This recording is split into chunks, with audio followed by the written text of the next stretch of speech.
来继续在地人在地情，来看台中市专安堂太阳饼的博物馆，最近展出着收藏家赵介环所收藏的地契甲家私。展览单位嘛邀请着服装设计师来展出着旗袍的创作。这个旗袍甲传承各地人的地契甲家私联合来展览，嘛引发着话题。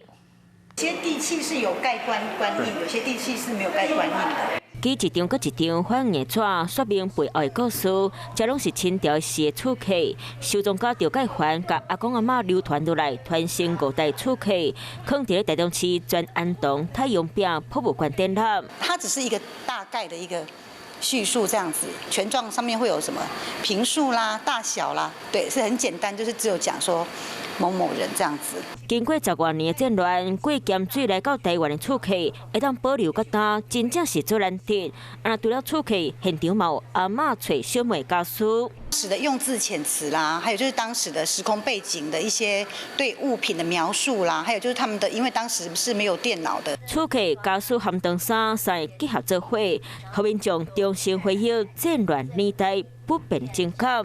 晚间9点，邀请您与世界同步，60分钟掌握全球脉动。What News 9，陈雅玲世界晚报给您崭新视野。